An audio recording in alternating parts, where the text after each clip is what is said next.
Suaranya hilang ya?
A'udzubillahi minasyaitonirrajim. Bismillahirrahmanirrahim. Alhamdulillahirabbil alamin.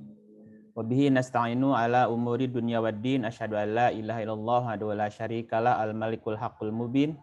Wa asyhadu anna Muhammadan abduhu wa rasuluhu shadiqul wa'dil amin. Salatan wa salaman daimaini mutalazimain ala asyrafil mursalin sayyidina Muhammadin wa ala alihi wa sahbihi ajmain, amma ba'du. Rabbi shrah li sadri wa yassir li amri wahlul 'uqdatam min lisani yafqahu qawli. Rabbana zidna ilman wa alhiqna bisolihin. Bapak dan Ibu yang dirahmati Allah Subhanahu wa taala, kajian Kamis Anui saya ucapkan selamat sore ayyuhal mukminun. Assalamullahi alaikum warahmatullahi wabarakatuh. Waalaikumsalam. Jadi hari ini kita akan melanjutkan pembahasan kita yang kemarin, yaitu tentang konsep tauhid, ilmu mengenal Allah atau yang dikenal sebagai ma'rifatullah. Pada pertemuan yang kemarin sudah sedikit kita singgung sebagai intro pembukaan berkaitan dengan tauhid dan ma'rifatullah ya. Kemarin sudah disampaikan bahwa betapa penting kita untuk mengenal kepada Allah, mengetahui tentang Allah supaya kita tidak termasuk orang yang mempersekutukan Allah.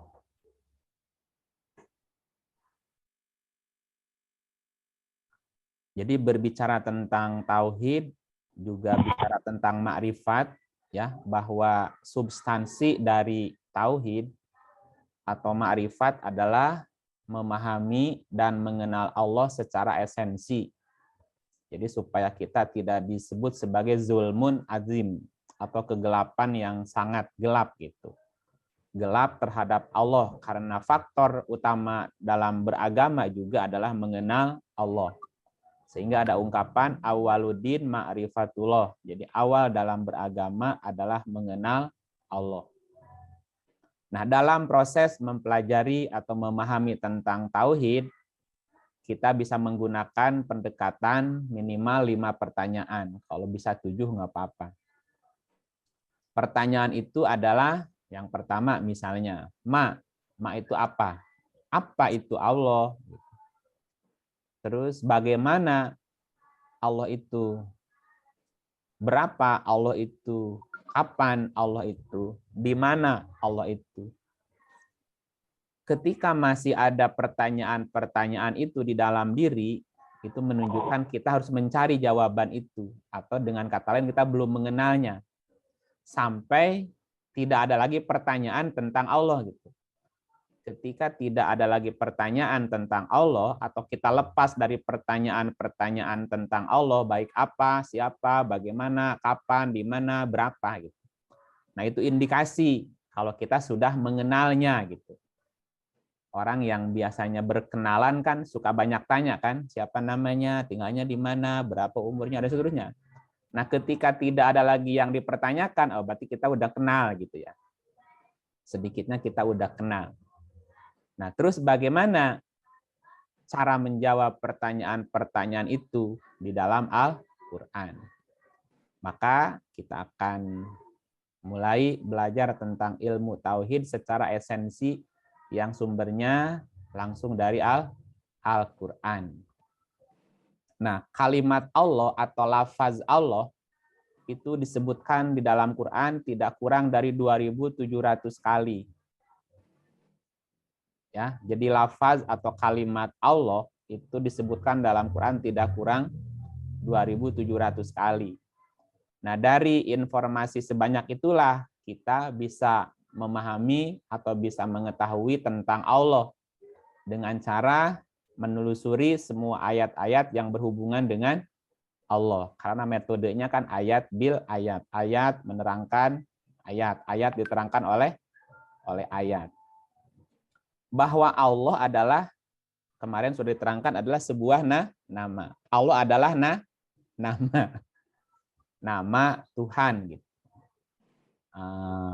Dan yang biasa memanggil Allah itu umat Islam. Padahal sebutan Allah itu sudah ada sebelum ada Islam datang sebetulnya. Jadi orang-orang Arab sebelum Islam datang juga memanggil Tuhannya dengan kata-kata Allah. Karena Allah itu sebutan. Sebutan, panggilan, atau nama sebuah Tuhan. Nah, kata Allah itu disebutkan di dalam Al-Quran, misalnya di dalam surat 20 ayatnya 14. Nah, bentar, ini belum di-share ayatnya ya. 20, 14.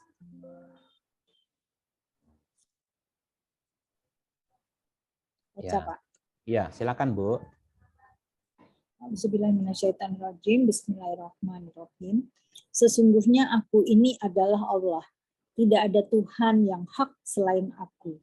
Maka sembahlah aku dan dirikanlah sholat untuk mengingat aku. Ya. Innani, sesungguhnya aku, ana, aku, dikuatin lagi. Innani, sesungguhnya aku, ana, aku, Allahu, Allah. Jadi kalimatnya memang menyebut kalimat Allah. Sesungguhnya aku ini adalah Allah. La ilaha illa ana, tidak ada ilah, tidak ada Tuhan kecuali aku. Fa'budni, maka sembahlah aku. Wa akim, dan dirikanlah as-sholatu sholat, as-sholata sholat, li dzikri, untuk mengingatku. Dirikan sholat untuk mengingatku. Jadi tujuan sholat adalah mengingat. Apa yang diingat? Ya, itu pertanyaan, apa yang diingat? Itu bahasanya gitu. Itu yang mesti kita jawab, apa yang diingat dari Allah itu.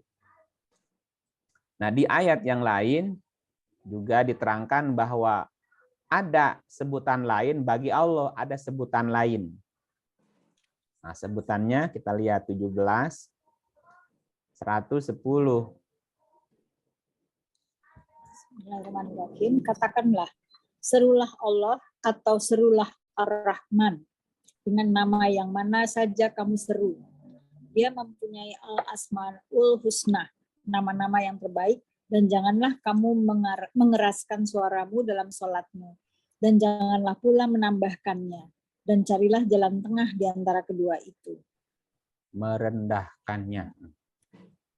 Serulah Allah. Kul, katakan, ud'u, serulah Allahu, Allaha, Allah. Awi itu atau ya.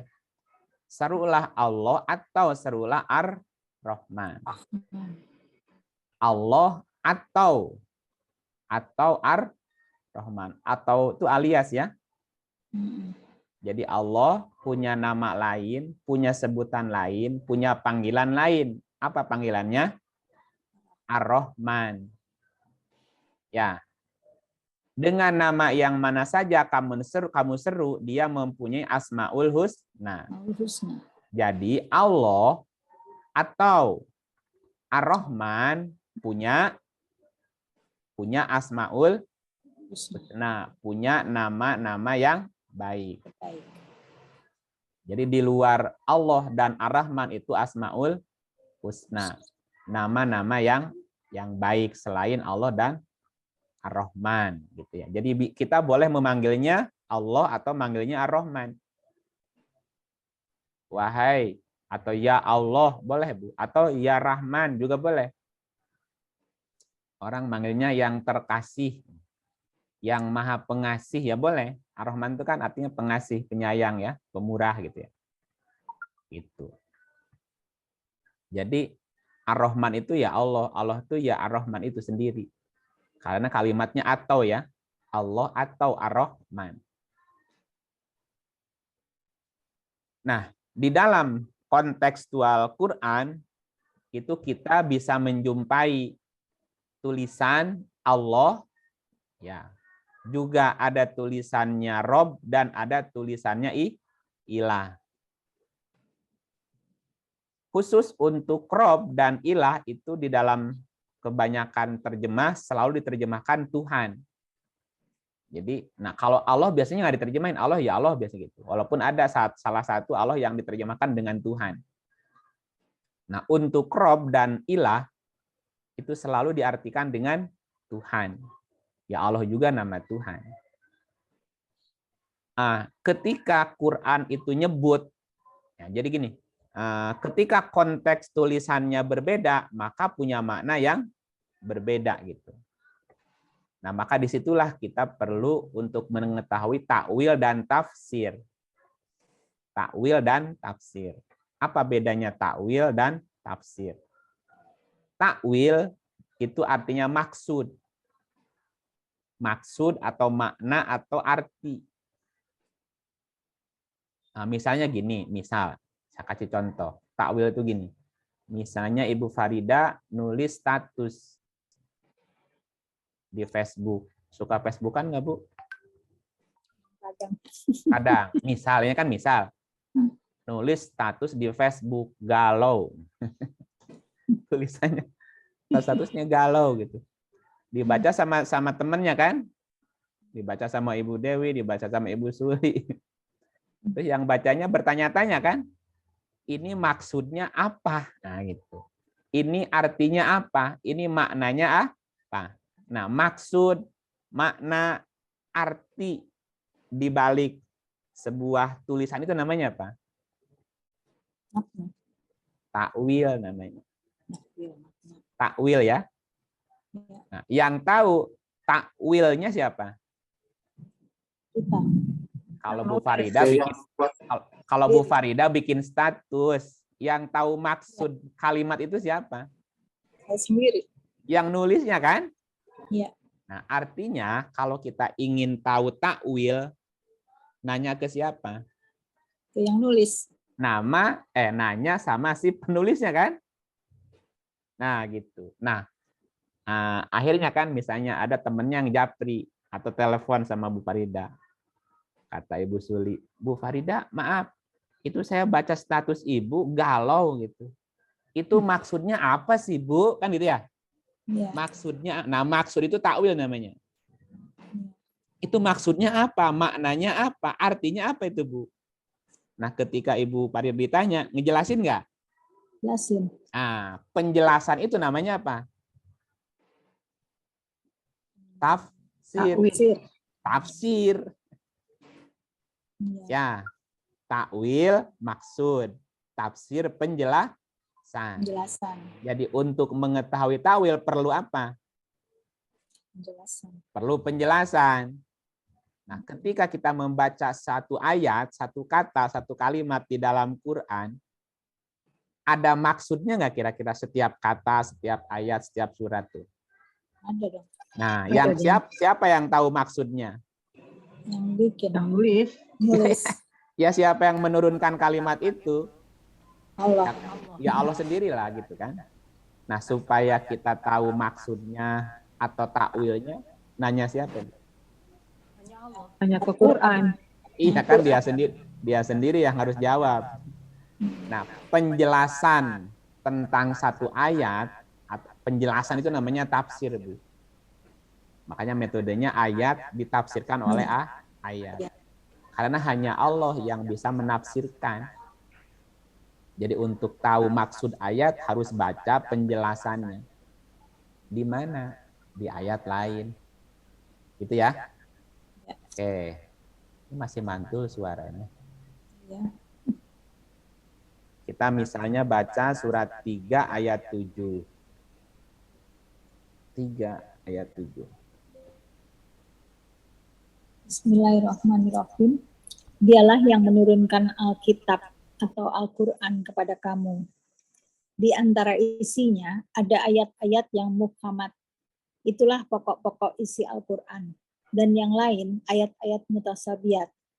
Adapun orang-orang yang dalam hatinya condong kepada kesesatan, maka mereka mengikuti sebagian ayat-ayat yang mutasabiat dan daripadanya untuk menimbulkan fitnah dan untuk mencari-cari takwilnya. Padahal tidak ada yang mengetahui takwilnya melainkan Allah. Dan orang-orang yang mendalam ilmunya berkata, kami beriman kepada ayat-ayat yang mutasabiat. Semuanya itu dari sisi Tuhan kami. Dan tidak dapat mengambil pelajaran daripadanya, melainkan orang-orang yang berakal. Nah, ini ada beberapa item yang perlu dijelasin. Dialah yang menurunkan Alkitab kepadamu. Di antara isinya, isi apa nih? Isi kitab ya? Ya. Ada ayat-ayat yang muhkamat. Muhkamat itu artinya ayat-ayat yang global, urut, ya jelas, global, urut, jelas gitu ya maknanya, urut. Itulah pokok-pokok isi Quran dan yang lain mutasabihat. Mutasabihat artinya ayat-ayat yang serupa tapi tak sama. Ayatnya tersebar di seluruh Quran, Bu. Kalau muhkamat ayatnya urut gitu. Sistematis, satu tema selesai gitu. Kalau mutasabihat ayat-ayat yang serupa. Karena ayatnya banyak yang serupa, maknanya bisa multi gitu. Tergantung dikaitkan dengan apa, dikaitkan dengan ayat yang mana lagi. Adapun orang-orang yang dalam hatinya condong kepada kesesatan, maka mereka mengikuti sebagian ayat mutasabihat. Karena ayatnya serupa di banyak ayat, berarti kan harus dibaca semua ayat yang serupa itu. Jangan diambil sebagian. Kalau diikuti sebagiannya, nah, itu hatinya condong kepada kesesatan. Kenapa? Untuk menimbulkan fitnah dan untuk mencari-cari takwilnya. Nggak perlu dicari-cari takwilnya. Karena yang tahu takwil hanya Allah. Untuk mengetahui takwil tadi harus ada penjelasan dari Allah sendiri di ayat yang lain. Gitu ya. Takwil maksud, tafsir penjelasan. Dan sebaik-baik penjelasan adalah Quran. Karena itu langsung Allah sendiri kan firman-Nya. Lalu, dan orang-orang yang mendalam ilmunya berkata, kami beriman kepada ayat-ayat mutasyabihat. Ini Arabnya. Coba lihat. Warasikhuna fil ilmi yaquluna amanna bihi. Orang-orang yang mendalam ilmunya berkata, kami beriman kepada ayat-ayat semuanya, baik muhkamat maupun mutasabihat, semuanya dari sisi Allah. Jadi ayatnya jangan dipotong-potong, harus semuanya dibaca. Dan tidak ada yang dapat mengambil pelajaran daripada ayat-ayat Allah, baik yang muhkamat maupun mutasabihat, melainkan orang-orang yang berakal. Bahasa Arabnya apa? Wa ma yadzakaru illa ulul albab. Tidak dapat mengambil pelajaran kecuali ulul albab. Siapa ulul albab itu? Di surat 3, 190, 191. Bismillahirrahmanirrahim. Sesungguhnya dalam penciptaan langit dan bumi dan silih bergantinya malam dan siang terdapat tanda-tanda bagi orang-orang yang berakal. Nah, ulil albab ya. Siapa ulil albab? Lanjut. Yaitu orang-orang yang mengingat Allah sambil berdiri atau duduk atau dalam keadaan berbaring, dan mereka memikirkan tentang penciptaan langit dan bumi seraya berkata, ya Tuhan kami, tiadalah Engkau menciptakan ini dengan sia-sia. Maha suci Engkau, maka peliharalah kami dari siksa neraka. Bapak Ibu bisa bayangkan nggak, di setiap kejadian, di setiap peristiwa, apapun yang dia dengar, apapun yang dia lihat menjadi ilmu. Kira-kira gimana? Itu namanya orang apa, Bu? Berakal. Ulil albab tadi. Ya. Jadi tidak ada momen, tidak ada peristiwa, tidak ada kejadian kecuali di situ dia mendapatkan hikmahnya. Dia mendapatkan aha learning-nya. Dia mendapatkan pelajarannya gitu. Itulah ulil albab. Orang yang mampu mengambil pelajaran di setiap kejadian-kejadian di alam ini, Bu. Baik kejadian terhadap dirinya ataupun orang lain ataupun di alam semesta ini. Itulah si ulil albab namanya. Nah, kembali kepada tadi bahwa di dalam Quran ada ayat muhkamat, ayat yang sifatnya urut, sistematis, global, ya, mudah dicernanya. Ada yang mutasabihat, ayat-ayat yang serupa, dan itu ayatnya banyak, Bu. Tapi satu sama lain saling menjelaskan sebetulnya. Nah, jadi untuk tahu takwil, yang tahu takwil hanya Allah. Untuk tahu takwil harus kita harus ada penjelasannya. Dan sebaik-baik penjelasan ya adalah kalimat Allah sendiri. 2533. Bismillahirrahmanirrahim. Tidaklah orang-orang kafir itu datang kepadamu membawa sesuatu yang ganjil, melainkan kami datangkan kepadamu suatu yang benar dan yang paling baik penjelasannya. Jadi tidak ada pertanyaan, melainkan ada apanya, Bu? Jawaban. Ada penjelasan. Penjelasan. Penjelasan itu ininya Arabnya apa? Tafsir. Tafsir itu artinya penjelasan. Penjelasan. Ahsana tafsiro berarti yang paling baik penjelasannya. Penjelasan yang paling baik. Penjelasan yang paling baik yang didatangkan oleh Tuhan. Kami datangkan kepadamu. Berarti kan apa yang datang dari Tuhan kan wahyu kan? Yeah. Wahyu atau kitab. Maka wahyu atau kitab atau Quran adalah tafsir yang paling baik. Oke, kita lanjut. Nah, sebelum kita masuk ke tadi penjelasan tentang Allah, untuk bisa menjawab pertanyaan-pertanyaan tentang Allah tadi, apa, bagaimana, di mana, kapan, berapa, dan seterusnya, sebelum menjelaskan itu, ada hal-hal yang juga harus kita ketahui. Ya, beberapa diktum. Apa diktumnya? Diktum pertama, bahwa Quran menjelaskan segala sesuatu. Itu diktum pertama, bahwa Quran menjelaskan segala sesuatu. Nah, kita lihat 16:89. 16:89. Bismillahirrahmanirrahim. Dan ingatlah akan hari ketika kami bangkitkan pada tiap-tiap umat seorang saksi atas mereka dari mereka sendiri. Dan kami datangkan kamu, Muhammad, menjadi saksi atas seluruh umat manusia. Dan kami turunkan kepadamu Alkitab atau Al-Quran untuk menjelaskan segala sesuatu dan petunjuk serta rahmat dan kabar gembira bagi orang-orang yang berserah diri. Ini diktum pertama, bahwa Alkitab atau Al-Quran itu menjelaskan segala sesuatu. Maknanya ya segala sesuatu pasti ada penjelasannya. Ada nggak penjelasan tentang Allah? Ada lah. Bagaimana nggak ada, orang dia penting, Tuhan kita masa nggak ada penjelasannya. Satu, diktum satu. Diktum yang kedua, penjelasan Quran itu sangat rapi dan rinci. Jadi penjelasannya Quran itu rapi dan rinci. 11 ayat 1.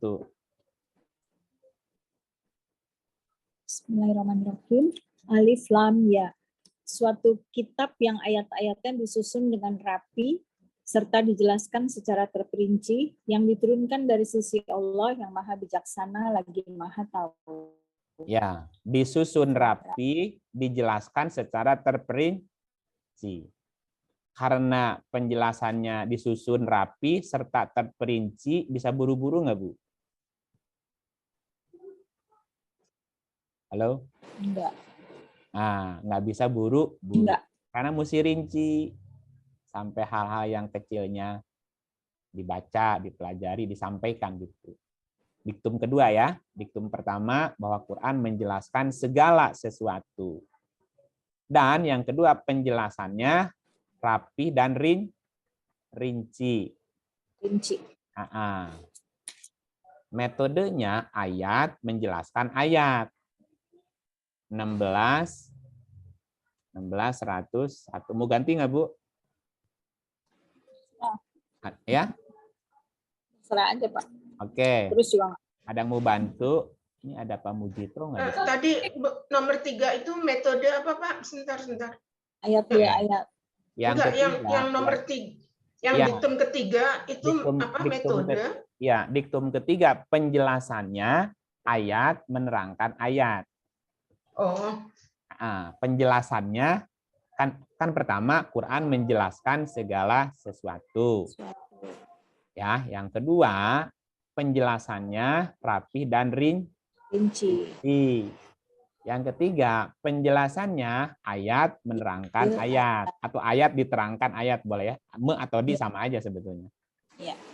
Nah, 16 101. Mana? Ini ayatnya, ya. Bu Suli mau baca, Ibu Suli? Boleh. Boleh. Biar nggak ngantuk, Bu.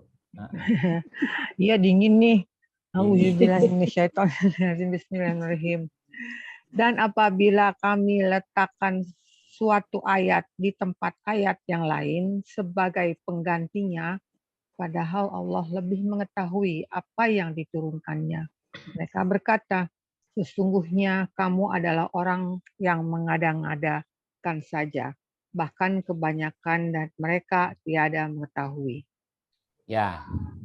Dan apabila kami letakkan suatu ayat di tempat ayat lain sebagai penggantinya, padahal Allah tahu apa yang diturunkannya. Jadi gini, kadang-kadang gini, misalnya kita menyampaikan satu kata, satu kalimat, tapi kalimat itu belum dipahami. Perlu nggak diganti kalimatnya? Perlu nggak ada kalimat? Perlu nggak ada kalimat pengganti? Perlu. Oke, kalau itu nggak ngerti gini deh, kan gitu ya? Coba baca ayat ini, gini deh. Alternatif. Alternatif gitu, Bu. Jadi ketika satu ayat belum dipahami, maka turun ayat yang lain sebagai penggantinya. Bahasanya gitu, Bu. Kenapa? Supaya orang tuh ngerti. Nah, kalau ini gimana gitu? Makanya penjelasannya ayat, menerangkan ayat. Ayat bil ayat. Ayat bil ayat. Karena banyak alternatif kalimatnya untuk menjelaskan sesuatu itu. Tidak satu kalimat gitu. Coba pakai kalimat ini, paham nggak? sebetulnya merujuknya ke satu tujuan itu. Nah, gitu. Jadi ini dasarnya, bahwa penjelasannya ayat menerangkan ayat gitu. Tetapi ada orang yang berkata begini, mereka berkata, sesungguhnya kamu adalah orang yang mengada-ada. Ini bukan mengada-ada, memang begitu. Artinya gini, Bu, ketika nanti ada komentar dari orang lain, itu mah mengada-ada aja gitu. Ya nggak apa-apa, emang begini ayatnya, Bu. Ya, yang kita pegangkan kalimat pertama, bahwa penjelasannya ayat menerangkan ayat. Nanti ada mereka yang berkata, kamu mengada-ada. Ya wis, nggak apa-apa. Kenapa? Karena kebanyakan mereka tidak tahu. Memahami. Nggak tahu, Bu. Nggak ngerti bahwa ada metode ayat bil ayat. Mereka berkata gini, nggak bisa itu Quran dipahami sama akal. Emang, makanya kita gunakan ayat bil ayat, nggak pakai akal kita, nggak. Gitu. Oh, tapi kan Quran mesti pakai hadisnya. Udah ribet tuh kemana-mana, Bung, rembet kemana-mana tuh. Jadi panjang ceritanya nanti. Ya wis, ya kamu bener gitu aja, udah selesai. Berarti mereka tidak paham arti dan maksud mutasyabihat.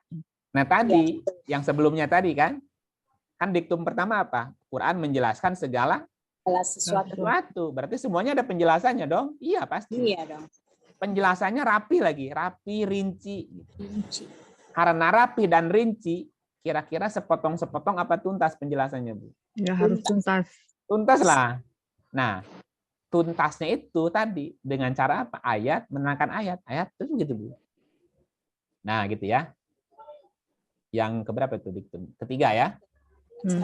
Nah, diktum yang keempat, bahwa Allah bertanggung jawab menjelaskan apa yang Dia turunkan, Bu. Ya, jadi ketika Allah menurunkan satu ayat, maka Dia pun bertanggung jawab untuk menerangkan ayat itu. Makanya ada ayat-ayat yang lain yang mutasyabihat tadi yang serupa dengan itu, Bu. Ya, makanya jangan diambil sebagian mutasyabihatnya. Kita lihat 75. 75 ayatnya 17 sampai 19. Dari 16 ya, Bu, dari 16. Ya, oke. Bismillahirrahmanirrahim. Janganlah kamu gerakan lidahmu untuk membaca Al-Quran karena hendak cepat-cepat menguasainya. Apa mananya, Bu? Jadi berarti bahwa kita membaca Quran tuh harus paham dulu sebelum loncat ke ayat yang lain. Nah, maksudnya jangan tergesa-gesa ya. Baru satu ayat ingin cepat ngerti, belum. Jangan engkau gerakan lidahmu untuk membaca Quran kan ingin cepat-cepat menguasai, belum. Ini perlu waktu ya untuk menguasainya. Lanjut. Sesungguhnya atas tanggungan kamilah mengumpulkannya di dalam dari membuatmu pandai membacanya. Di dadamu dan membuatmu pandai membacanya. Tanggung jawab siapa, Bu? Tanggung kamilah, kami itu ya Tuhan kan bertanggung jawab untuk mengumpulkannya di dada dan bertanggung jawab membuatmu pandai membacanya. Jadi gini bahasanya, kalau kita mau belajar, maka Tuhan bertanggung jawab membuat kita pandai. Itu ya. Jadi buat alasan agar kita bisa dibuat pandai. Bikin alasan Tuhan membuat kita pandai. Apa alasannya, Bu? Ya belajarlah.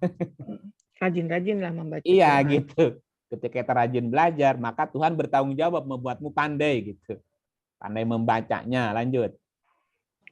Apabila kami telah selesai membacakannya, maka ikutilah bacaannya itu. Berarti ada apanya, Bu? Ada step-stepnya kan? Betul. Ada step-stepnya, ada tahapan-tahapannya, ada urut-urut. Ikuti aja urutan itu tadi. Nanti, gitu. Gitu. Satu lagi. Kemudian, sesungguhnya atas tanggungan kamilah penjelasannya. Jadi Allah bertanggung Tanggung jawab atas penjelasan. Atas penjelasannya tadi. Ketika kita membaca satu ayat dan kita bertanya, apa maksud ayat ini? Maka Tuhan bertanggung jawab menjelaskannya, Bu. Ya, lewat siapa? Ada kami di sini. Kami. Kami itu berarti ada faktor yang lain yang menjelaskan itu, Bu. Oke, ini diktum yang keempat, bahwa tanggungan kami, ya Allah di situ penjelasannya. Asal kita mau belajar. Diktum yang keberapa? 5. Ya. Setiap nabi, setiap rasul nerima wahyu enggak? Terima. Nerima. Nah, wahyu setiap nabi rasul sama apa beda? Sama. Sama. Jadi wahyu semua nabi dan rasul sama. Coba lihat ayatnya. 4:163. Nah, boleh ganti, nggak apa-apa yang lain. Pak Mujito mau baca? Belum maghrib kan? Belum maghrib ya? Ya, Belum. belum maghrib. Ya. Bismillahirrahmanirrahim. Sesungguhnya kami telah memberikan wahyu kepadamu sebagaimana kami telah memberikan wahyu kepada Nuh dan nabi-nabi yang kemudiannya. Dan kami telah memberikannya wahyu kepada Ibrahim, Ismail, Ishak, Yakub, dan anak cucunya, Isa, Ayub, Yunus, Harun, dan Sulaiman. Dan kami berikan Zabur kepada Daud. Ya, ada kata-kata sebagaimana. Sesungguhnya kami telah memberikan wahyu kepadamu sebagaimana wahyu yang kami berikan kepada Nuh dan seterusnya. Sebagaimana wahyu yang kami berikan kepada nabi-nabi yang lain. Maknanya apa? Berarti wahyu yang diterima nabi dan rasul sama. Oke. Diktum yang ke-6. Bahasa wahyu semua nabi dan rasul juga sama. Wahyunya sama, bahasa wahyunya juga sama. Apa bahasa wahyunya? 26. Nih, surat 26 ya. 192 sampai 194 sampai 196 ya. Bismillahirrahmanirrahim. Dan sesungguhnya Al-Quran ini benar-benar diturunkan oleh Tuhan semesta alam. Oke, terus? Dia dibawa turun oleh Ar-Ruh Al-Amin Jibril. Jadi yang menurunkan Quran aku atau kami? Kami, karena Allah dan Jibril kan? Jibril. Nah, makanya tadi kami bahasanya, Bu. Ya, lanjut. Ke dalam hatimu agar kamu menjadi salah seorang di antara orang-orang yang memberi peringatan. Dengan bahasa Arab yang jelas. Nah, di sini yang orang yang kurang banyak yang salah paham. Bilisanin Arabiyyin mubin. Ya. Dengan lisan Arabiyyin. Dengan bahasa Arabiyyin, bukan Arabi ya. Bukan bilisanin Arabi gitu, bukan lisan Arab. Arabiyyin. Nah, ini penekanannya ada ya-nya di ujung. Nanti kita terangin Arabiyyin itu apa ya. Lanjut dulu 196-nya. Dan sesungguhnya Al-Quran itu benar-benar dalam kitab-kitab orang yang dahulu. Jadi kitab-kitab terdahulu Quran bukan? Ya. Quran juga. Ya, sesungguhnya Quran itu benar-benar dalam kitab-kitab terdahulu. Berarti kitab-kitab terdahulu juga Quran juga. Ya kalau sama-sama Quran berarti kan sama, Bu. Nah, yang jadi garis bawah apa? Quran itu diturunkan, wahyu itu diturunkan kepada semua nabi dengan prinsip lisan Arabiyyin. Lisanin Arabiyyin yang jelas. Nah, sekarang apa maksud? Nah, maksud lagi kan? Apa maksud lisanin Arabiyyin ini? Nah, untuk bisa tahu maksudnya apa, kan mesti baca ayat lain, bukan? Nah, kita lihat di ayat yang lain. Maksud dari lisan Arabiyyin itu apa?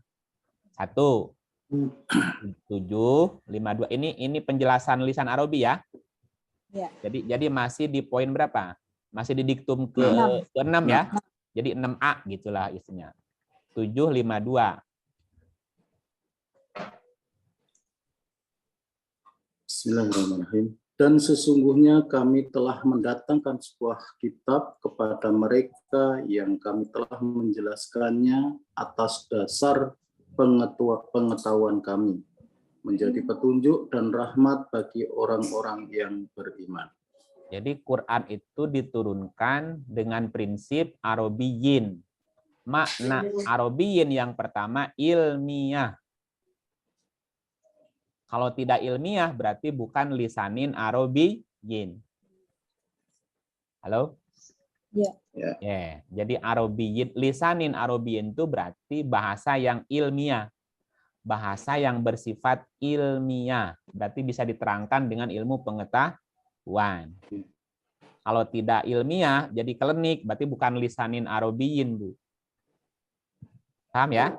Oke, yang kedua, lisanin Arabiyin B-nya nih. 6B-nya. 12 ayat 2. Sesungguhnya kami menurunkan berupa Al-Quran dengan bahasa Arab agar kamu memahaminya. Arabian ya, Arabian, Arabiyin. Nah, diartikannya apa? Berbahasa Arab kan? Ya. Inna anzalnahu Qur'anan Arabian. Apa Arabian itu? La'alakum ta'qilun, agar kamu berakal. Jadi Arabian yang kedua bermakna masuk akal, bisa dicerna oleh akal, bisa disimpulkan. Bahasanya logik lah gitu ya. Lisan Arabiyin artinya bahasa yang bersifat logik, bisa dicerna oleh akal. Kalau tidak logik, tidak bisa dicerna akal, berarti bukan lisan Arabiyin gitu namanya. Bukan lisan Arabian kan? Arabiyin sama. Nah, ini yang Arabian yang bagian 2. Arabian yang ketiga. 43 ya, 43. Bukan 13. 43 ayat 3. Halo? Pak. Kemana? Hilang. Oke.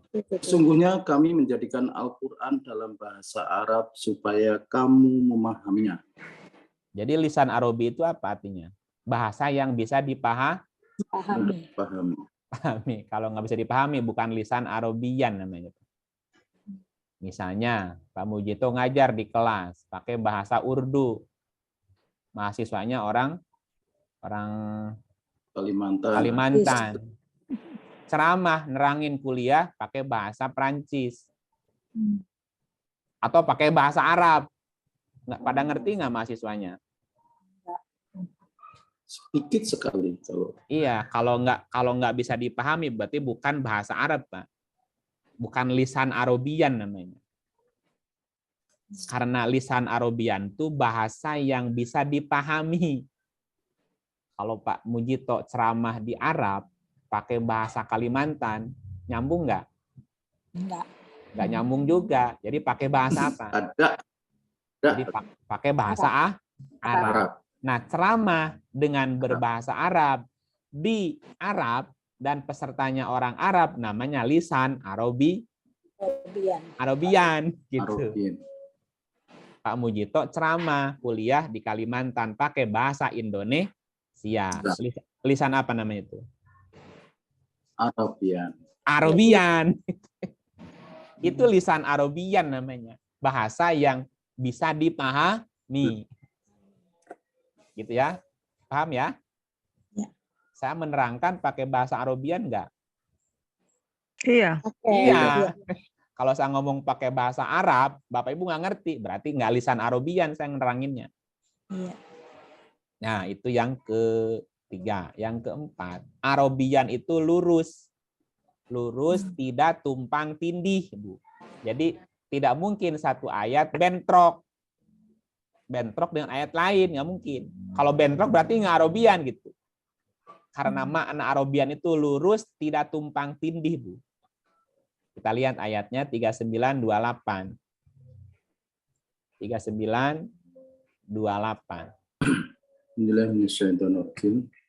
Al-Quran dalam bahasa Arab yang tidak ada kebengkokan di dalamnya supaya mereka bertakwa. Kan Arabian kan? Quranan Arabian, bacaan yang bersifat Arabian. Ada penjelasannya, goirozi iwajin.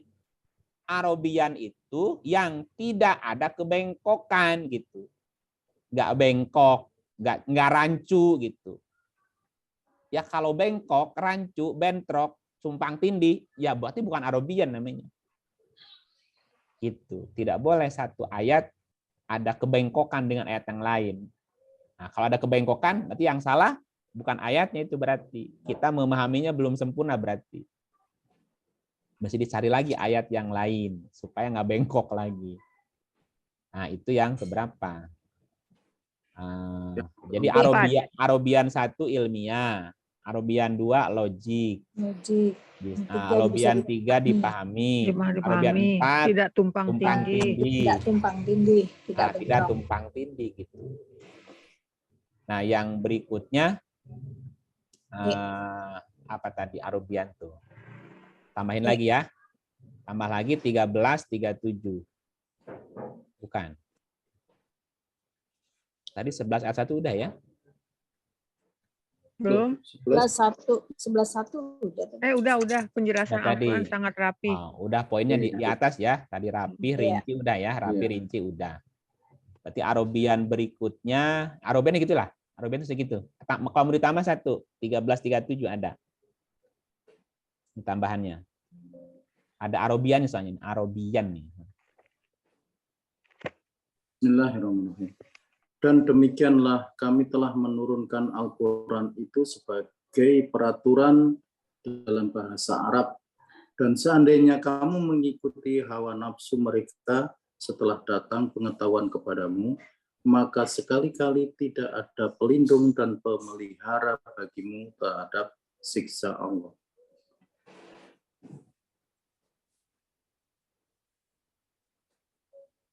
Suaranya hilang, Pak. Ya, barusan batuk jadi ditutup dulu. Jadi Arabian di sini dikaitkan dengan hukman. Hukum Arabian. Jadi Arabian itu bersifat menerangkan sebuah hukum gitu. Arabian bersifat menerangkan tentang hukum. Bukan hukum Arab, bukan. Ya, karena tidak ada perintah terapkanlah hukum Arab, nggak ada, Bu. Apakah kita harus mencontoh hukum Arab? Nggak juga. Hukum alam ya. Yang harus dilaksanakan hukman Arabian. Jadi hukum yang bersifat Arabian. Hukum Arabian berarti hukum yang bersifat ilmiah, logik, bisa dipahami, tidak tumpang tindih, rapih dan rinci, itu hukuman Arabian juga, Bu. Ya, contoh gini, Bu. Misalnya ada seseorang, ada TKW, Bu, TKW di Arab, dihukum mati, dihukum pancung. Pertanyaannya, kenapa dia dihukum pancung? Hukum di sana. Hukum Arab ya? Ya. Hukum Arab, bukan hukuman Arabian ya? Ya. Hukum Arab. Kalau hukuman Arabian mesti diurut dulu. Mesti sampai ke akar masalahnya. Kenapa dia hukum pancung? Karena dia membunuh. Kenapa dia membunuh? Nah, itu ditanya nggak itunya, Bu? Ditelusuri nggak itu? Enggak. Nah, berarti bukan hukuman Arabian, Bu. Itu hukum jahiliyah namanya. Hukuman Arabian itu mesti dirinci. Sebab akibatnya mesti dapat. Lagian kan secara logika gini. Mana ada orang yang susah payah pergi ke Arab jadi TKW hanya untuk membunuh, Bu? Mungkin nggak secara logika, Bu? Enggak sih. Ngapain orang jauh-jauh nyerahin nyawa ke sana, Bu? Berarti ketika dia melakukan suatu pelanggaran, membunuh katakannya, kan pasti ada alasan kenapa dia harus membunuh, Bu. Ada akibat. Ada sebab. Nah, sebabnya diungkap nggak? Mengapahnya itu. Berarti kan ada yang hilang, tidak rinci, tumpang tindih, kan itu.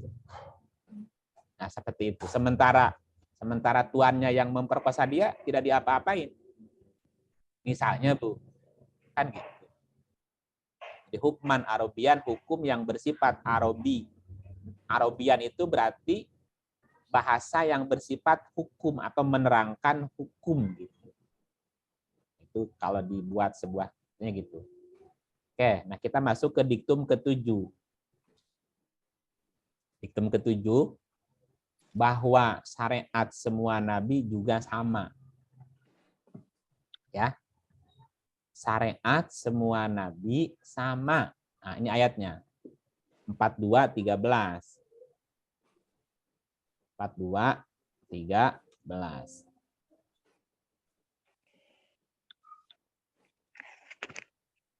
Auzubillahiminasyaitonirrajim. Dia telah mensyariatkan bagi kamu tentang agama apa yang telah diwasiatkannya kepada Nuh, dan apa yang telah kami wahyukan kepadamu, dan apa yang telah kami wasiatkan kepada Ibrahim, Musa, dan Isa, yaitu tegakkanlah agama dan janganlah kamu berpecah belah tentangnya. Amat berat bagi orang-orang musyrik agama yang kamu seru mereka padanya. Allah menarik kepada agama itu orang yang dikehendakinya dan memberi petunjuk kepada agamanya orang yang kembali kepadanya. Ya, dia telah mensyariatkan. Syariat ya. Arabnya benar. Syara'a. Syara'a telah mensyariatkan. Dia telah mensyariatkan bagi kamu tentang agama apa yang telah diwasiatkan kepada Nuh, dan apa yang telah kami wahyukan kepadamu, dan apa yang telah kami wasiatkan kepada Ibrahim, Musa, Isa. Yaitu tegakkanlah agama dan jangan kamu berpecah belah. Jangan kamu berpecah belah. Supaya tidak berpecah belah, maka hanya ada satu syariat. Berarti syariatnya sama. Syariat nabi-nabi sama. Supaya jangan berpecah. Berpecah belah. Nah, bagaimana ada orang yang berkata syariatnya beda? Ya, dasarnya apa? Bahwa setiap nabi syariatnya beda.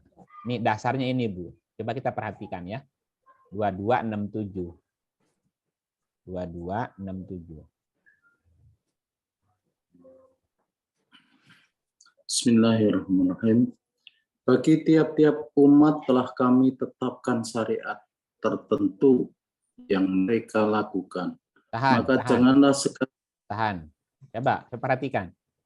Kan di ayat sebelumnya apa? Syariatnya sama apa beda? Sama. Supaya tidak berpecah belah. Nah, di ayat ini lihat terjemahannya dulu ya. Bagi tiap-tiap umat, umatnya satu apa dua? Banyak. Lebih dari satu. Bagi tiap umat, berarti umatnya Banyak. telah kami tetapkan syariat tertentu. Berarti satu umat satu apa? Satu umat satu syariat. Satu syariat. Kalau umatnya banyak, syariatnya berapa? Banyak. Banyak kan? Bentrok nggak sama ayat sebelumnya? Bentrok. Bentrok. Kan tadi diktumnya apa? Diktumnya? Syariatnya satu. Kan nggak boleh bentrok. Oh iya. Nggak boleh bengkok, nggak boleh bentrok, nggak boleh tumpang tindih. Oh, tadi katanya sama syariatnya. Nah, ini tiap umat punya syariat. Gimana nih ayat? Apa yang salah? Terjemahannya. Coba kita lihat Arabnya. Likulli ummatin ja'alna mansakan. Mansakan, kalau tadi apa? Saro'a kan? Yang tadi saro'a. Yang berapa? 42:13. Syariat apa di sini? Syariat satu. Enggak, ini Arabnya apa? Saro'a. Nih. Saro'a, syariat. Sama ya? Ya. Nah, yang 22:67 ada kata saro'anya enggak di sini? Coba. Likuli ummatin ja'ana mansakan hum nasi. Enggak ada saro'a di sini. Nah, terus ini terjemah dari mana ini? Nah, itu banyak orang terkecoh dengan terjemahan, Bu. Bahaya ya. Mansakan itu bukan syariat.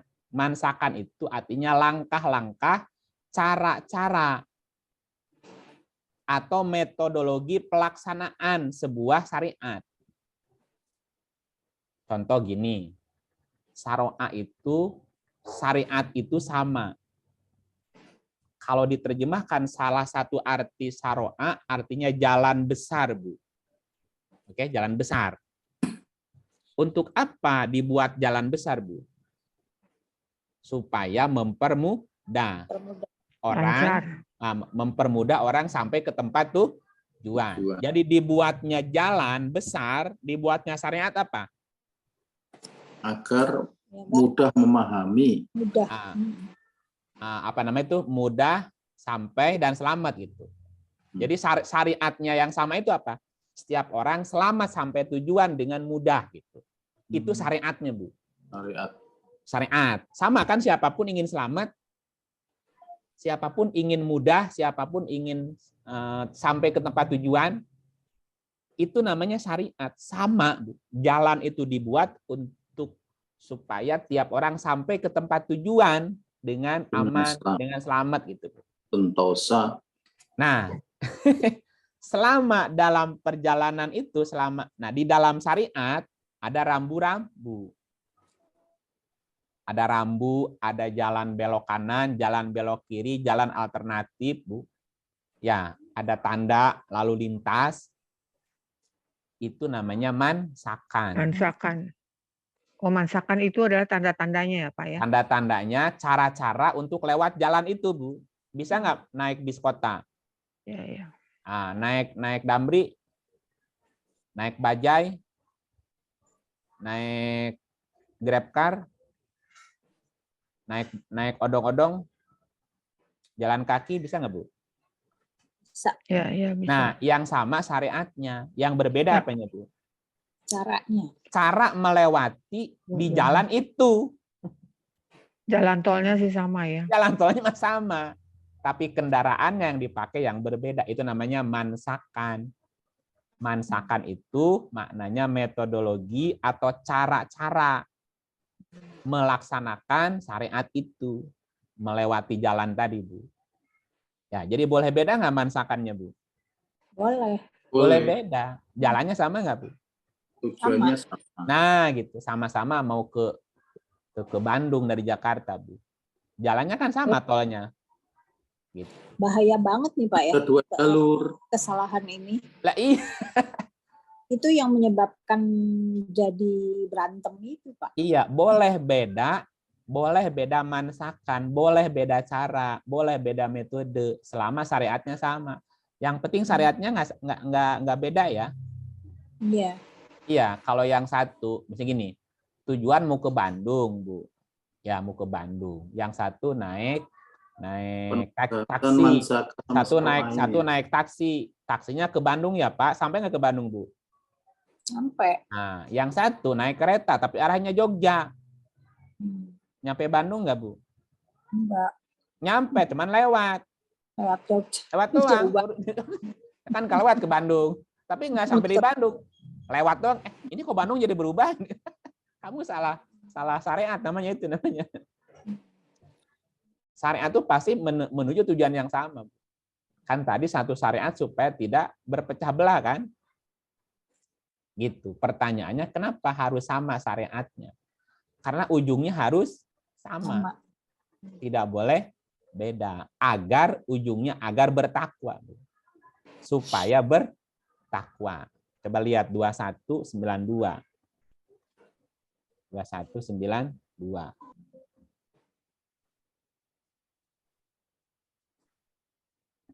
Halo? Udah maghrib, Pak? Udah maghrib di sana. Oke, ke Bu Farida dulu. Udah maghrib di sana. Auzubillahiminasyaitonirrajim. Bismillahirrahmanirrahim. Sesungguhnya agama tauhid ini adalah agama kamu semua. Agama yang satu dan aku adalah Tuhanmu. Maka sembahlah aku. Agama tauhidnya tambahan ya. Ya. Inna hadhihi ummatukum ummatan wahidatan. Sesungguhnya kamu ini Sesungguhnya ini umat yang satu. Sesungguhnya umat ini umat yang satu. Ini ditambahin agama tauhidnya, Bu. Sesungguhnya umat ini umat yang satu. Nggak ada agamanya di sini, nggak ada. Inna hadhihi ummatukum. Sesungguhnya umatmu ini ummatan wahidatan, umat yang satu. Wa ana rabbukum, dan akulah Robmu, fa'budun, maka sembahlah aku. Kan kalau bicara syariat, Bu, Tuhannya kan sama, Bu. Syariatnya sama. Nah, tadi yang membedakan mansakan, tata caranya, metodologi, cara pengabdiannya yang berbeda, Bu. Iya. Sembahlah aku, ini yang penting ini, sembahnya kan sama, sembahlah aku, ini syariatnya. Bagaimana cara pelaksanaan penyembahannya, itulah mansakan namanya. Tiap umat punya cara sendiri kan? Gitu.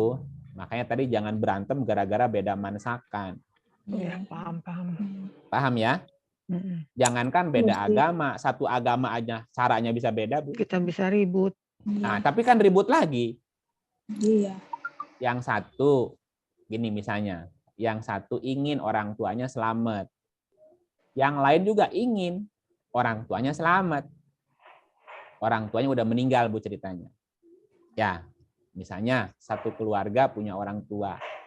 Udah meninggal, ingin berbuat baik kepada orang tuanya yang sudah meninggal. Gimana caranya? Apa yang dilakukan? Berdoa, doa bersama, tahlilan, yasinan. Itu syariat apa mansakan, Bu? Mansakan. Syariatnya apa? Berdoa. Menuju Tuhan. Mendoakan orang tuanya supaya selamat sampai kepada Tuhan, kan itu kan sama itu semua orang juga. Tetangganya nggak mau tahlilan karena dianggap itu menyimpang, tetapi secara pribadi dia ada keinginan nggak orang tuanya selamat juga. Iya.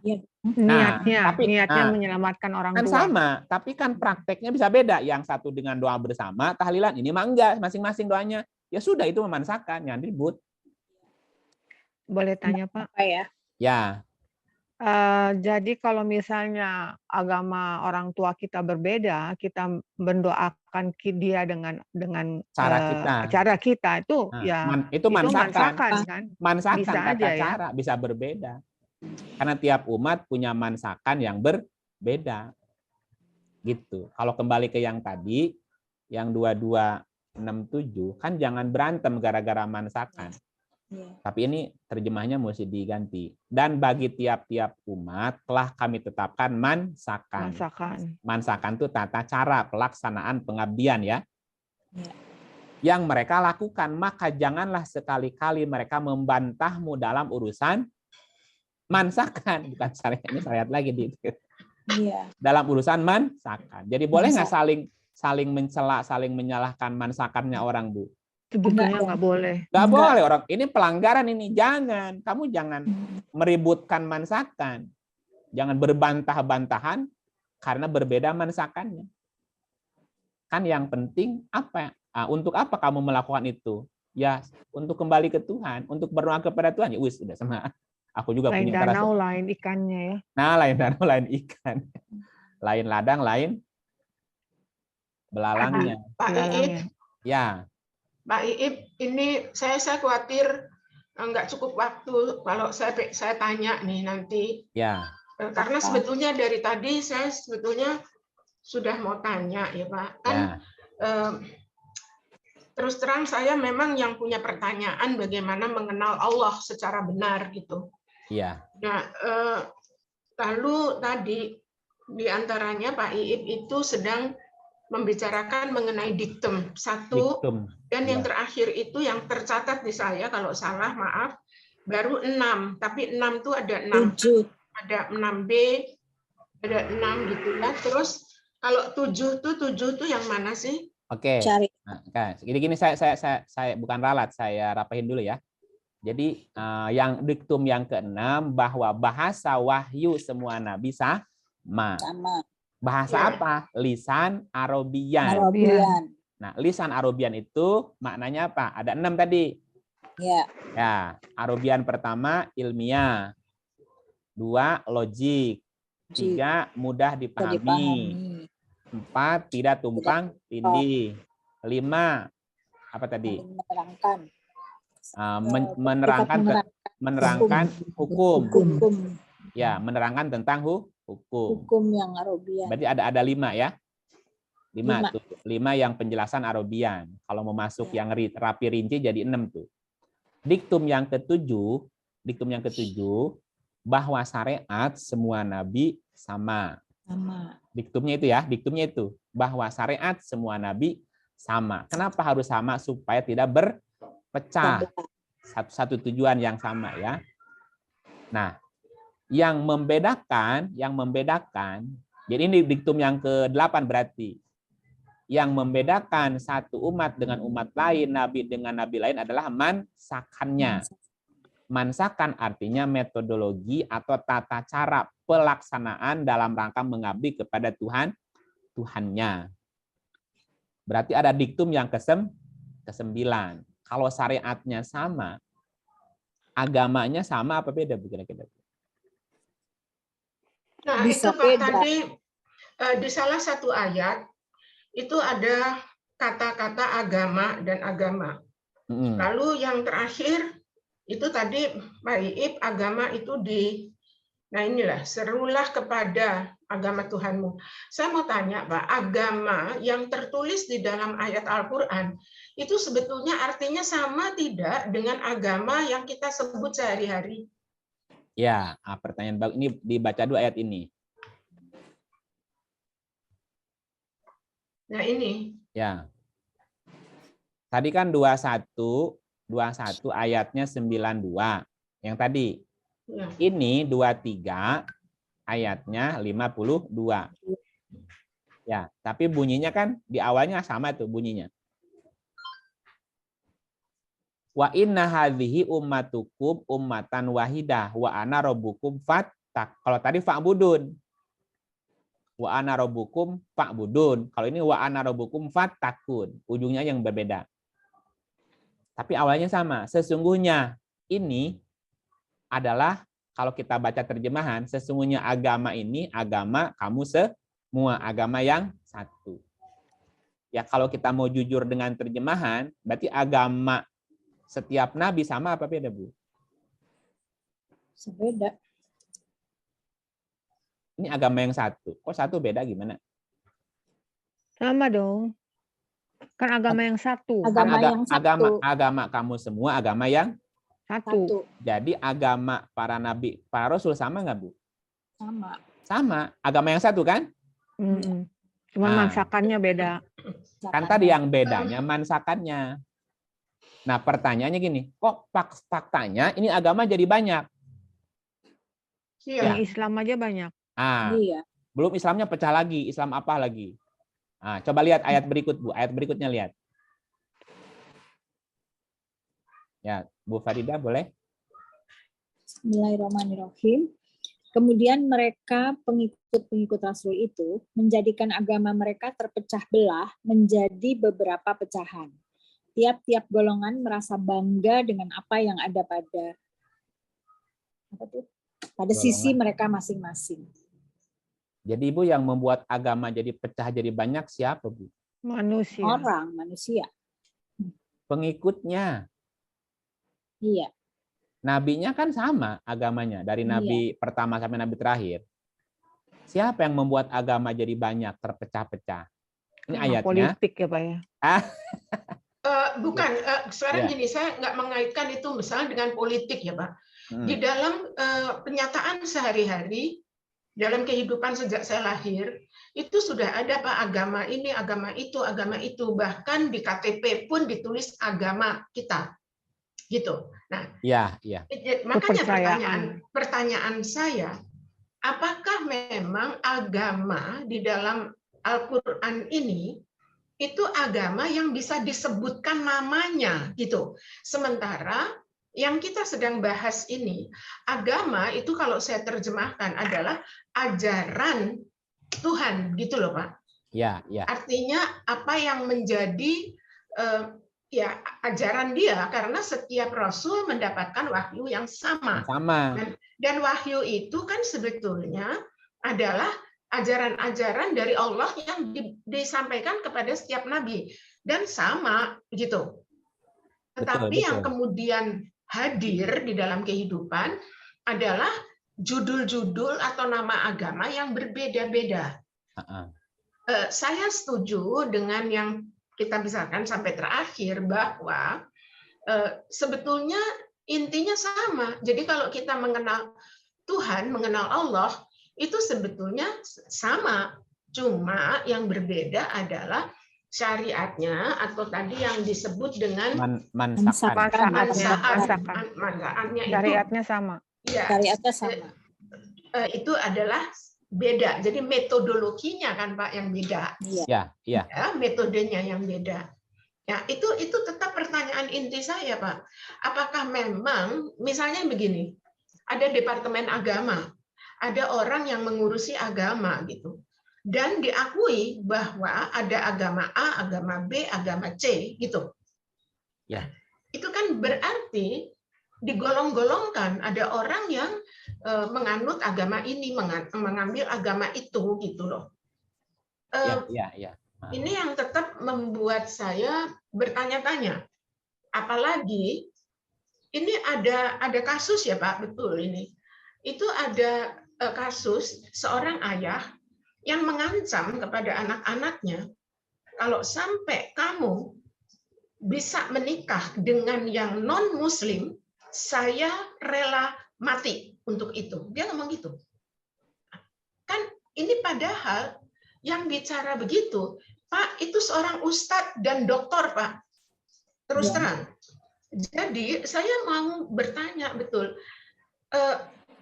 kalau ini masih menjadi pemahaman kita, gitu ya, kan lalu ajaran yang ada di dalam ayat-ayat ini kok seperti masih ditafsirkan berbeda oleh banyak orang gitu ya Pak ya? Iya, jadi kita ini kan dalam beragama itu bukan mengikuti wahyu, tapi mengikuti tafsir. Jadi bukan beragama, tapi mengikuti tafsir agama itu. Bisa bedain ya? Beragama sama mengikuti tafsir agama kan berbeda lebih. Ya. Ya, saya kasih umpama begini, bahwa setiap manusia, khususnya anak-anak lah, itu perlu minum susu, katakanlah Bu. Ya, jadi susu itu penting bagi pertumbuhan. Susu penting bagi pertumbuhan. Dari mana kita mendapatkan susu itu sumbernya? Dari ibu. Dari ibu. Semuanya dari binatang yang susunya dari ibu. diminum. Ya, dari ibu masa dulu. Ya, sampai tua masa dari ibu terus. Ya, anaknya udah SD nih. Susu sapi atau kambing. Susu sapi, susu kambing, susu kuda, susu apalah. Kan ada sumbernya kan? Ya. Susu sumbernya dari sapi atau dari hewan. Hewanilah namanya gitu. Hewan lah. Nah, karena setiap orang kemudian mencari susu, Bu, ya. Ada inisiatif dari beberapa orang untuk mengambil susu itu. Kemudian dia produksi, diolah, Bu. Dikasih merek, Bu. Indomilk. Indomilk, Bendera, apalah namanya kan. Itu kan merek-merek, Bu. Susu Indomilk, susu ini, susu itu, susu itu. Nah, ini kan ayatnya gitu. Agama ini dulunya satu. Tetapi karena banyak manusia, ada manusia yang mencari agama, lalu ada orang yang jualan apa, Bu? Jualan agama. Jualan agama. Tapi setelah dikasih apa? Merek. Ada orang nyari susu. Bu, ada susu? Ada, Bu. Tapi susu ini yang bagus nih. Udah dipilah tuh. Ibu beli susu A ya. Jangan beli yang B. Yang B itu jelek, Bu. Misalnya. Yang B ngejelekin yang A. Jadi sesama merek susu saling menjelek-jelekan susu yang lain. Itu yang terjadi. Kenapa? Karena sumber agama sama dari Tuhan yang disampaikan para nabi, para rasul. Berarti ajarannya sama nggak, Bu? Sama. Tetapi kemudian banyak orang yang mencari agama, ada orang yang memanfaatkan momen itu jual agama. Tapi udah dikasih merek, Bu. Nah, kalau kita lihat ayat ini coba perhatikan. Kemudian mereka yang pengikut-pengikut Rasul tadi menjadikan agama mereka terpecah menjadi beberapa pecahan. Dikasih apa, Bu? Dikasih merek kan? Agama A, agama B, agama C. Tiap-tiap golongan merasa bangga dengan apa yang ada pada sisi mereka. Susu yang merek M merasa bangga dengan susunya. Yang merek B bangga dengan susunya. Yang parah, Bu, yang parah. Dia jualan susu mereknya, tapi nggak ada kandungan susunya. Misalnya, dia nyampur bahan dari tepung, dikasih gula, dikasih air dikit, Bu. Dikasih nama. SKM. Dikasihlah susu gitu, Bu. SKM. Nah, itu yang berbahaya, Bu. Orang jualan susu, Tapi nggak ada isinya. Nggak ada susunya. Nggak ada nutrisinya. Iya, nggak ada nutrisinya. Katanya minum susu sehat. Saya minum susu malah jadi nambah ini jadi diabetes. Iya, kamu minum bukan susu, itu gula ditepungin. Ya, coba lihat ayat berikutnya. Maka biarkanlah mereka. Siapa merekanya, Bu? Ini yang jualan kan? Yang jualan agama nih. Maka biarkanlah mereka dalam kesesatannya sampai satu waktu. Sampai mereka kembali ke agama yang satu tadi, Bu. Tapi bukan berarti kita harus fanatik kepada satu susu. Bukan berarti nggak boleh minum susu yang udah merek, enggak juga. Selama itu masih ada unsur susunya sih nggak apa-apa. Kan yang bagus yang mana, Bu? Langsung murni kan? Ya. Tapi karena ada orang yang suka enek kan, aduh enek minum susu, gimana caranya?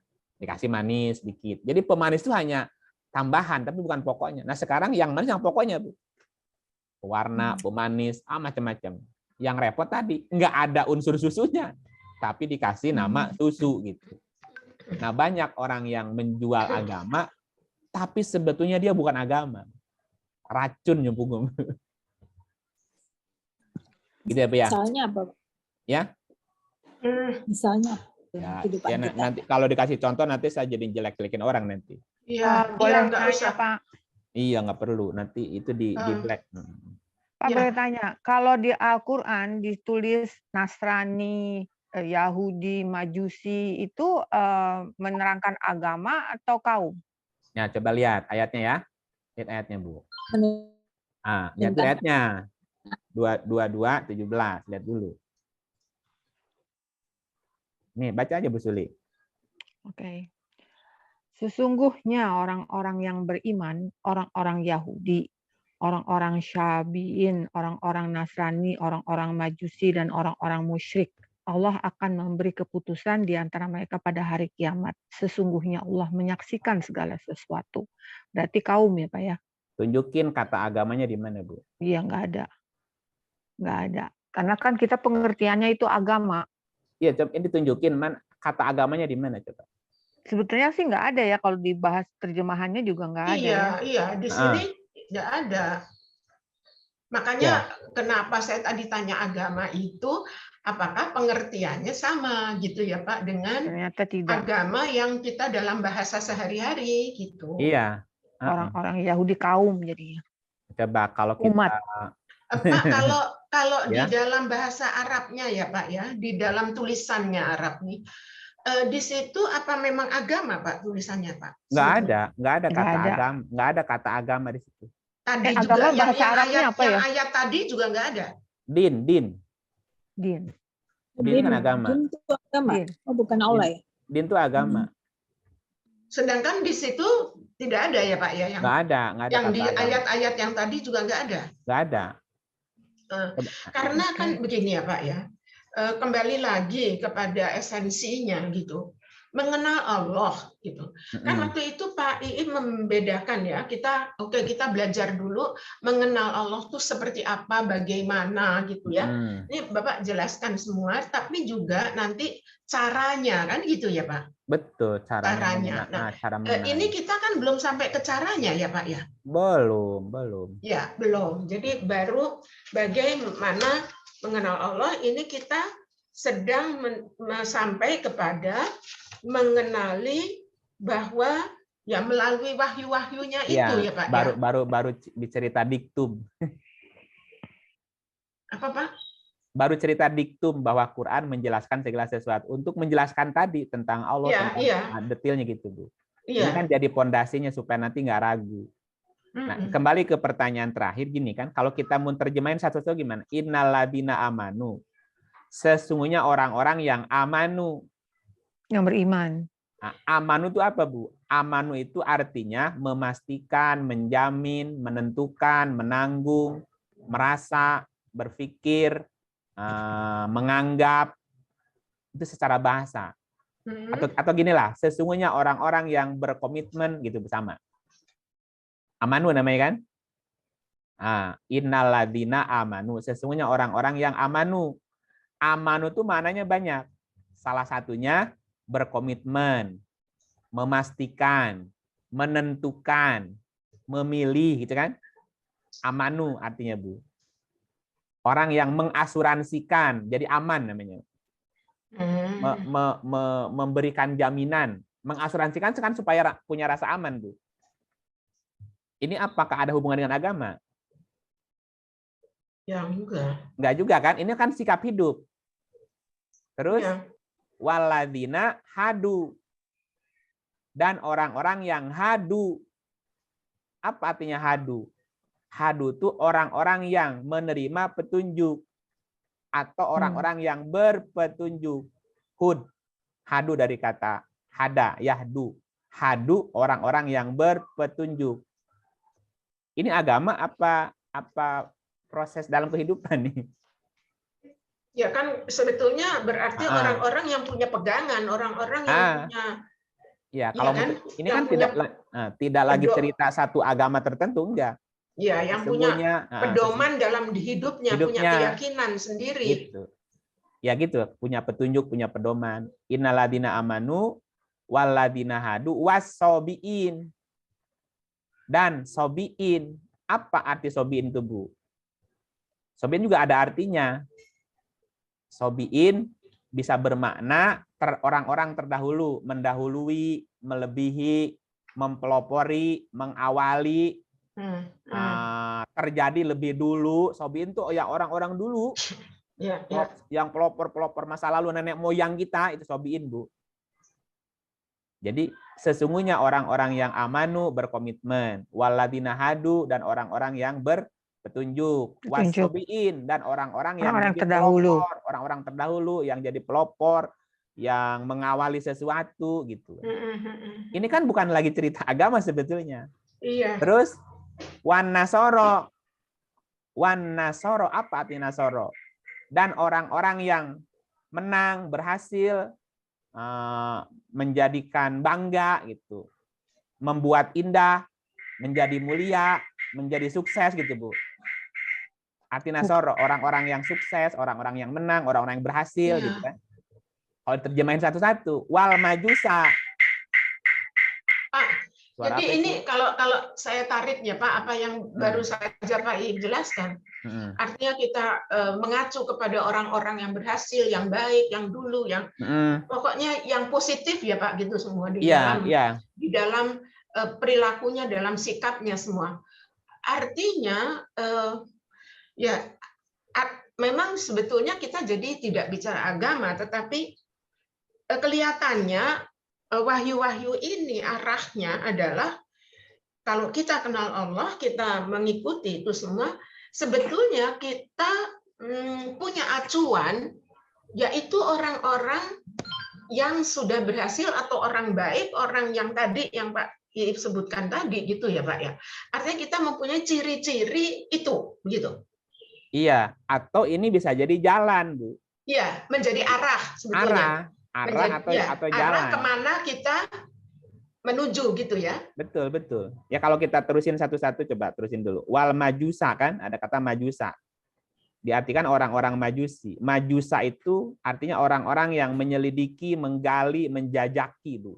Ya, yang mencari jadi mencari, ya Pak ya. Waladina asroku. Dan orang di sini diartikan orang-orang musyrik. Asroku itu bermakna menjerat, merangkap, mengungkung, mengekang, menghalangi, mengganggu, menghambat, atau mencari double acuan, Bu. Berserikat namanya gitu. Orang-orang yang berserikat dalam untuk satu hal. Jadi menggunakan dua metode gitu, kayak perangkap gitu, Bu. Ya, terus innallaha sesungguhnya Allah yufasilu bainahum. Di sini diartikan apa? Memutuskan. Innallaha yufasilu bainahum. Sesungguhnya Allah yufasilu. Yafsilu itu artinya memisah. Yafsilu itu dari kata fasal, Bu. Pasal 1, pasal 2, pasal 3. Apa artinya pasal itu, Bu? Memisah, menjelaskan, menguraikan gitu, Bu. Memberi keputusan juga sama, nggak apa-apa. Sesungguhnya Allah akan memberi keputusan, akan memisah, akan mengurai bainahum antara mereka yaumal kiamati, hari kiamat. Pada hari kiamat. Innallaha ala kulli syai'in qadir. Dan Allah menyaksikan segala sesuatu. Maknanya gini, Bu. Jadi setiap orang punya cara yang berbeda dalam ini nih. Kehidupan. Khususnya dalam mencari Tuhan kan? Ya. Ada orang yang dengan berkomitmen, Bu. Jalan hidupnya, yang penting saya punya komitmen. Ada orang yang ingin mencari Tuhan dengan berpetunjuk, nyari petunjuk. Nah, ada yang sobiin, ini mencari ide kan, apa nih caranya? Nasoro sama, Majusa juga sama, Bu. Dan masing-masing Allah akan memberi keputusan. Ya, dan nggak dijelasin yang mana yang benar. Bisa juga pakai cara semua kan? Komitmen juga, berpetunjuk juga, menjadi pelopor juga, gitu ya, Bu ya. Digabung semuanya nih dengan menggali juga dan merangkum, merangkap, memadukan semua metode, bisa gitu, Bu? Ya silakan.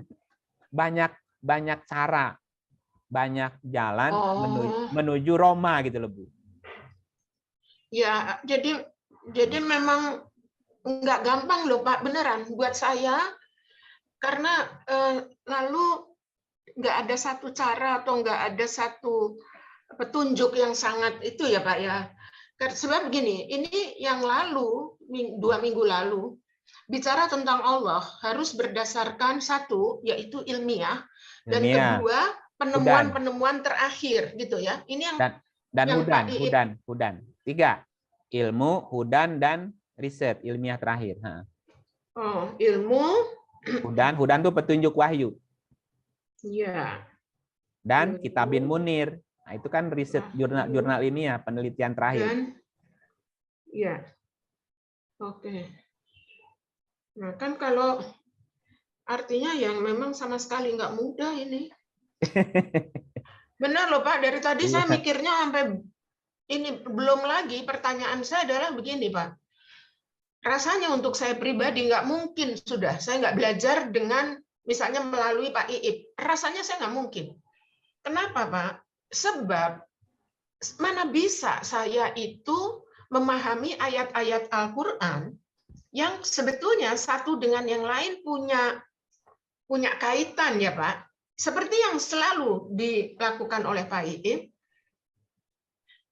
Kalau yang tadi yang muktamad sudah enggak deh, Pak. Yang mutasabihat itu kan bahaya kalau menurut saya ya, ketika orang bisa membaca dengan interpretasi yang bisa beda-beda gitu. Padahal orang yang bisa mengaitkan antara coba habis ayat ini buka surat ini, ayat ini. Loh, menurut saya udah nggak mungkin lah orang kayak saya tuh ngerti gitu kalau nggak belajar melalui cara seperti yang Pak Iip tuntun kepada kita sekarang ini gitu.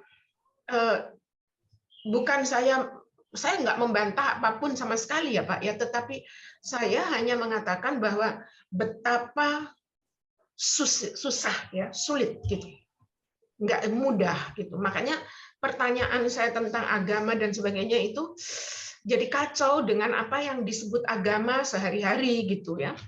Tapi sebenarnya kalau yang tadi semua dibicarakan ya masuk di akal gitu Pak. Tapi kok ya susah banget. Maaf ya Pak ya kalau saya tanya sampai begini gitu loh, karena itu sebabnya saya mengajukan pertanyaan ini berapa ya, mungkin dua minggu yang lalu atau apa itu, karena nggak gampang sama sekali, nggak gampang. Iya, ada orang dari Jakarta mau ke Bandung loh Bu, tapi dia nggak punya kendaraan. Kereta nggak punya, pesawat nggak punya, ya nyupir nggak bisa. Bisa nggak sampai ke Bandung Bu? Ya naik sepeda bisa, tapi kan luar biasa. Nggak mungkin kalau saya cuma punya sepeda gitu. Ada bis Jakarta Bandung loh Bu. Ada. Ya udah numpang aja bis itu, asal pasti itu ke Bandung. Iya. Iya, paham, artinya kan bisa jalan sendiri atau kita numpang di bis yang arah ke Bandung. Supirnya satu, penumpangnya berapa, Bu? Banyak. Nah gitu, ada orang yang menuju Tuhan dengan sendiri, Bu. Ada yang numpang, ikut satu supir gitu. Iya, saya mah nggak bisa lah ke Bandung sendiri. Udah numpang naik bis aja. Ini ke Bandung bukan? Ke Bandung, aku naik deh. Ikut naik bisnya Pak Iip aja. Kalau ada bis naik kereta bareng-bareng. Kan nyampainya sama di sana, Bu. Ya insya Allah, Pak. Itu mah pilihan. Ya. Bu. Ya monggo. Yang penting kan kita sama-sama ke Bandung yuk gitu, Bu. Yuk kita sama-sama ke Bandung. Iya. Tapi kalau mau sendiri ya silakan. Kita janjian di Bandung. Kita janjian di Bandung aja. Enggak sanggup. Gitu. Nggak sanggup. Ya, tapi bisa juga supirnya ugal-ugalan, jadi masuk jurang, bisa juga ya Pak. Nah makanya mesti ya milih-milih lah. Milih juga. Iya, itu dia.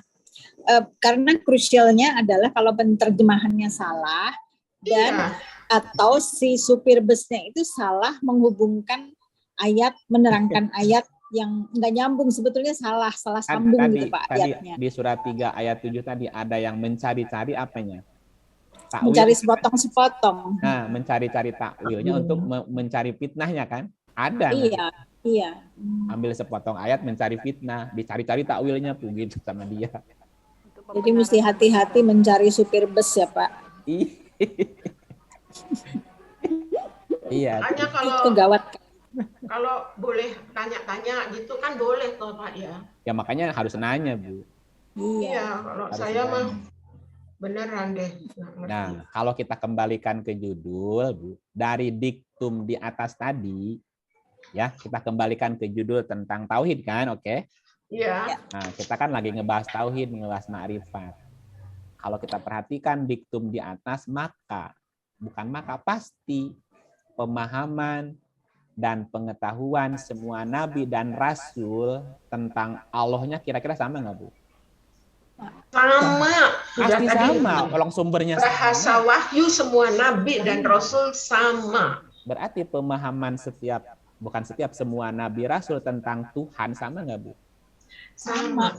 Dan saya lama-lama yakin Pak, nggak mungkin beda bahwa Nabi itu mengajarkan atau menyampaikan wahyu itu bertentangan atau nggak mungkin. Nah itu nggak mungkin. Betul makanya tadi makanya diktum tadi itu juga bisa jadi alat untuk cross check Bu, bahwa si supir ini benar apa salah. Iya gitu betul. Kan? Ya, kalau supirnya melanggar salah satu aja, nah ini udah nggak bener nih. Nggak bener, iya. Gitu. Kan tadi. Tapi ada satu ya Pak, dalam diktum 4. Bahwa Allah bertanggung jawab untuk menerangkan ayat tersebut, gitu kan Pak? Ya. Itu yang surat 75, 16-19. Berarti kalau dikatakan Allah bertanggung jawab, gitu Pak. Itu apa artinya sih Pak? Nih artinya Bu, gini. Kami Ibu ingin kenal Allah nggak, Bu? Iyalah, Oke. Serius, Bu? banget. Terus. Oke. Kita lihat ayat ini ya.